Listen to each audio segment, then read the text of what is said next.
እንኳን ለጋሞ ዞን ህዝቦች የዘመን መለወጫ በዓል አደረሳችሁ ዮዮ ጋሞ ማስቃላ ፍቅርና ሰላም ሞልቶ የሚፈስባት ጋሞ የጋሞ ዘይሴና ግድቾ ብሔረሰቦች እንኳን ከኢትዮጵያዊ ጋር በእንግድነት ከመጣውም የባህር ማዶ ሰው ጋር በፍቅር የሚኖር ህዝብ ጋሞ ዞን አባያና ጫሞ ሐይቆች የተንጣለሉበት የነጭ ሳርና ማዜ ብሔራዊ ፓርኮች መገኛ የፍራፍሬ ቅርጫት ያው ሙሉ እንኳን ሙዛችን አርሶ አደሮቻችን ይታወቃል ዮ ማስቃላ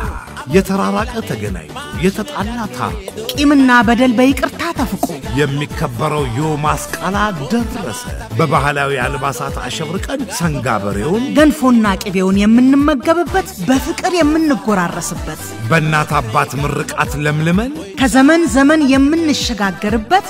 ዮ ማስቃላ በአርባ ምንጭ ከተማ ድቡሻና ድቡሻ ወጋ ለዘላቂ ሰላማችንና ልማታችን በሚል መሪ ቃል ከመስከረም 10 እስከ 12 በድምቀት ይከበራል የባህልና ቋንቋ ሲምፖዚየም ይካሄዳል ምሁራኑ ከህዝቡ ጋር ይመክራል መስከረም 13 የአደባባዩ ፕሮግራም በአርባ ምንጭ ከተማ አባያ ካምፓስ በድምቀት ይከበራል ሁላችሁም ተጋብዛችኋል ዮዮ ጋሞ ማስቃላ የጋሞ ዞንና የአርባ ምንጭ ከተማ አስተዳደር